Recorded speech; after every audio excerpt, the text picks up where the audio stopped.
Hi hello నమస్తే welcome to LP news. నేను తరి రాజశేఖర్. గంజాయి కేసును ఛేదించిన పోలీసులు ముగ్గురి అరెస్ట్. కామారెడ్డి జిల్లా ఎల్లారెడ్డి మండలం తిమ్మాపూర్ గ్రామానికి చెందిన ముగ్గురు వ్యక్తులను ఎన్డీపీఎస్ యాక్ట్ కింద అరెస్టు చేయడం జరిగిందని డీఎస్పీ శ్రీనివాసులు తెలిపారు. ఈ సందర్భంగా ఎల్లారెడ్డి డీఎస్పీ మాట్లాడుతూ ఎల్లారెడ్డి మండలం తిమ్మాపూర్ గ్రామంలో ఒక వ్యక్తి ఇంట్లో గంజాయి ఆల్పజోలం ఉన్నట్లు ఎస్ఐ మహేష్కు వచ్చిన సమాచారం మేరకు తనిఖీ చేయడం జరిగిందని, తనిఖీలో భాగంగా 5 గ్రాముల ఆల్పజోలం దొరికిందని అన్నారు. ఈశ్వర్ గౌడ్కు ఆల్పజోలం సప్లై చేసిన నారాగౌడ్ని పోలీసులు అదుపులోకి తీసుకుని తనిఖీ ముమ్మరం చేయగా గంజాయి, ఆల్పజోలం, క్లోరల్ హైడ్రేట్ దొరికాయని అన్నారు. కానీ ఈశ్వర్ గౌడ్ వీటితో ఎలాంటి సంబంధం లేదని, అదే గ్రామానికి చెందిన లక్ష్మణ్ అనే వ్యక్తిపై అనుమానం వ్యక్తం చేయగా లక్ష్మణ్ను విచారించడం జరిగిందని ఎల్లారెడ్డి డీఎస్పీ తెలిపారు.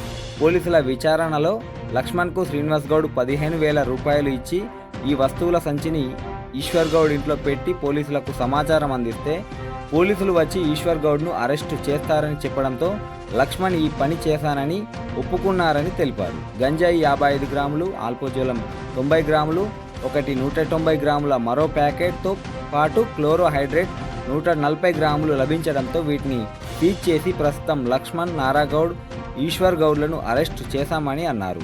తిమ్మాపూర్ గ్రామానికి చెందిన శ్రీనివాస్ గౌడ్ పరారులో ఉన్నాడని, నిందితుడిని పట్టుకోవడం కోసం స్పెషల్ టీంను ఏర్పాటు చేసినట్లు తెలిపారు. ఈ కేసును ఇంత తొందరగా చాకచక్యంగా వ్యవహరించి ఛేదించిన సిఐ రవీందర్ నాయక్ మరియు ఎస్ఐ మహేష్లకు జిల్లా ఎస్పీ సింధు శర్మ అభినందిస్తూ పోలీస్ శాఖ తరపున బహుమతి కూడా త్వరలోనే అందించడం జరుగుతుందని డీఎస్పీ శ్రీనివాసులు తెలిపారు.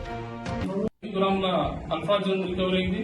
అదే నారాగౌడ్ నుంచి కూడా 5 గ్రాముల అల్ఫాజోన్ రికవరీ అయింది.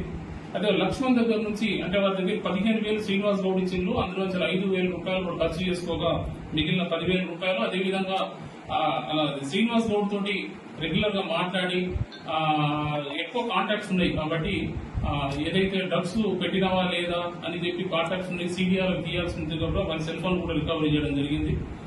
శ్రీనివాస్ గౌడ్ ప్రస్తుతం ఖరారులో ఉన్నాడు.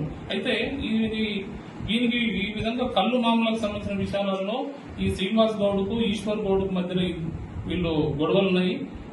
ఈ గొడవలకు సంబంధించి పాత కేసులు కూడా ఇతని ఏమేమి కేసులు ఉన్నాయి ఇతని మీద, ఇతని బ్యాక్గ్రౌండ్ ఏంది, శ్రీనివాస్ గౌడ్ బ్యాక్గ్రౌండ్ ఏంది, ఇవన్నీ కూడా పూర్తిగా మేము తీసుకోవడం జరుగుతుంది. ప్రస్తుతానికి ఈ ముగ్గురిని ప్రస్తుతం ఈ రోజు అరెస్ట్ చేసి ముగ్గురిని మాత్రం ఈరోజు కోర్టు ముందు పంపించడం జరుగుతుంది. అదేవిధంగా శ్రీనివాస్ గౌడ్ కూడా ఎట్టి పరిస్థితుల్లో అరెస్ట్ చేస్తాము. అదేవిధంగా అతని దగ్గర నుంచి ఇంకా ఏమైనా డ్రగ్స్ ముఠాతోటి ఏమైనా సంబంధం ఉందా, అతను ఎందుకోసం ఇక ఎక్కడ ఉండడం జరిగింది, ఏ విధంగా ఇవి తీసుకొచ్చిండు, ఎందుకోసం ఇక చేయాల్సి వచ్చిందనే విషయంలో కూడా పూర్తి వివరాలు నిజాయితీగా జెన్యూన్ గానే మేము చేసి న్యాయం జరిగేటట్టు చూస్తాము. Thank you.